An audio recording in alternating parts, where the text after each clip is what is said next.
2014 మరియు 2019 సంవత్సరాలలో జరిగిన ఆంధ్రప్రదేశ్ అసెంబ్లీ ఎన్నికల ఫలితాలలో విజయనగరం జిల్లా శృంగవరపుకోట నియోజకవర్గంలో పార్టీల వారీగా ఎవరికి ఎన్ని ఓట్లు వచ్చాయి మరియు ఏ పార్టీ అభ్యర్థి ఎంత మెజారిటీతో గెలుపొందారో తెలుసుకుందాం.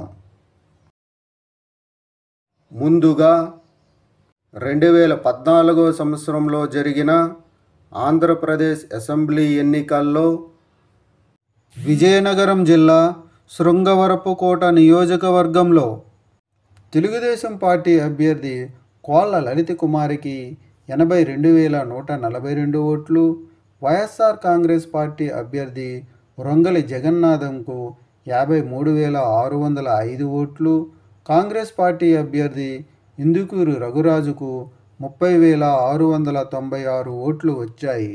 2014 సంవత్సరంలో జరిగిన ఆంధ్రప్రదేశ్ అసెంబ్లీ ఎన్నికల్లో విజయనగరం జిల్లా శృంగవరపుకోట నియోజకవర్గంలో తెలుగుదేశం పార్టీ అభ్యర్థి కోళ్ళ లలిత కుమారి వైఎస్ఆర్ కాంగ్రెస్ పార్టీ అభ్యర్థి రొంగలి జగన్నాథంపై 28,537 ఓట్ల మెజారిటీతో గెలుపొందారు.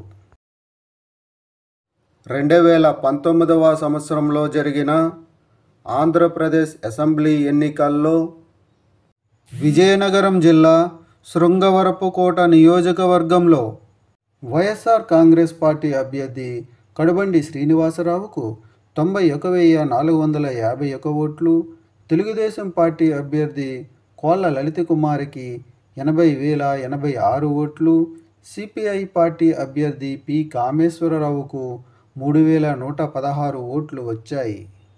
2019 సంవత్సరంలో జరిగిన ఆంధ్రప్రదేశ్ అసెంబ్లీ ఎన్నికల్లో విజయనగరం జిల్లా శృంగవరపుకోట నియోజకవర్గంలో వైఎస్ఆర్ కాంగ్రెస్ పార్టీ అభ్యర్థి కడబండి శ్రీనివాసరావు తెలుగుదేశం పార్టీ అభ్యర్థి కోళ్ళ లలిత కుమారిపై 11,365 ఓట్ల మెజారిటీతో గెలుపొందారు. విజయనగరం జిల్లా శృంగవరపుకోట నియోజకవర్గంలో 2024 సంవత్సరంలో జరగబోయే ఎన్నికల్లో మీరు ఏ పార్టీకి సపోర్ట్ చేస్తారు అనేది కామెంట్ చేయండి.